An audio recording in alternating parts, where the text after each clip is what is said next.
Hello everybody, welcome to class 5 in Guiding 2. I'm Mark Battle, your instructor, and this is the point. Today's about problem solving, today's about friendships. They're totally connected because you really can't have friendships unless you know how to resolve conflicts and get along, right? So they are totally connected. So we're talking about problem solving and we're talking about our role in establishing friendships, which I think is really important, everybody.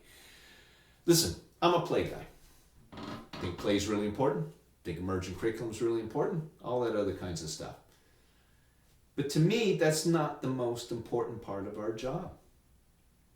If you really believe in play, give them the right stuff, give them the right environment, they'll play. They'll figure it out. They'll learn. Play is an individual act. You learn on your own. So they got that covered. So what else do we do? Well, we try to create a place where friendships blossom. When you run into trouble, I'll be there. I'll help you get through it. You're going to do it. You're going to figure out the problems yourself. But I'll be there. You're going to learn something. I think we need to have more of a conversation in our field that our role is all about how do we help kids build their self-concept, self-esteem, and self-efficacy. Everything else is going to fall into place if we do that. I think we need to spend more time on these things. So when I think about problem solving, and when I think about friendships, I think about a story that happened to me in Haida Gwaii. I would work on Haida Gwaii every odd summer. Beautiful island if you're ever on the north coast of BC. Great people. It's heaven on earth. And I'm working in a Head Start program with these kids. And we were always out in the community. I really think that's important, that you don't get locked up in the cage of your playground and your daycare. You got to get out. You got to get out. You got to see the world. You got to experience your neighborhood. You got to experience the community. Plus we had beaches and oceans and all that other kinds of stuff, right? So you just got to get out there. So we're on a walk. We're just walking through the neighborhood. Got a bunch of kids with me. We're just walking through the neighborhood. Beautiful day. Just seemed to make sense. And we're going for a walk. And little did I know that a whole bunch of the kids who were on the walk with me decided to take some scissors from the art area and stick it in their back pocket. And we're going for a walk, and the kids are milling about. There's no sidewalks in Haida Gwaii. You walk on people's yards and stuff like that. So we're walking about, and then I'm having conversations with people. I look behind me, and there's a bunch of kids with a bouquet of flowers in their hands.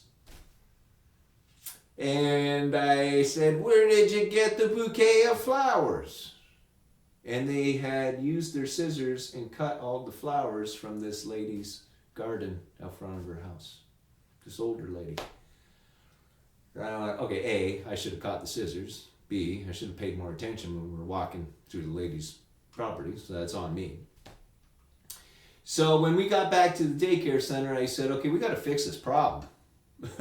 We just cut a lady's flowers that she was growing. So you guys are going to have to figure out something here. We're going to have to restitute. We're going to have to make amends for what we have done, because I wanted to teach them that if you've done something that maybe you shouldn't have done, you also have the power to fix it. So we had a little meeting, we had a little conversation, and the kids said, why don't we make her muffins? What kind of muffins? Why not pick some berries and we'll make berry muffins? So it was really interesting.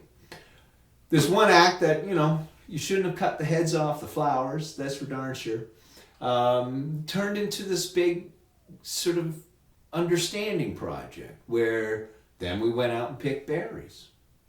And then we went and made muffins in the daycare. And then we went to the lady's house with a big tray of muffins, and kids made a little card because they felt it was their idea to make us, or we're sorry for cutting your flowers, here's some muffins. They came up with that. I don't believe in doing that. I believe in them figuring it out themselves. And so they made a nice little card. We knocked on the lady's thing, and I apologized. The kids all said sorry, gave her muffins, and the lady was so happy. The lady invited us in. She made us tea. We all sat down at her kitchen table, the whole pile of us in her kitchen, And we ate muffins, we drank tea. Her husband came out, he was a guitar player, sang some songs. We were there for about an hour. And we went back to the daycare feeling pretty darn good. And then she became a regular friend of ours. When we'd go for walks, we'd knock on the door. You see what happens when you allow kids to sort of problem solve the issue? I could have come down heavy. I could have done a whole shaming thing about how bad it is, and we're not going to go on walks in our neighborhood anymore. No, we problem solved it.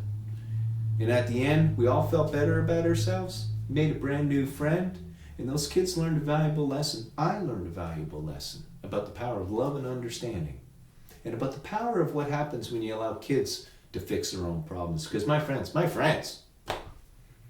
that is the point.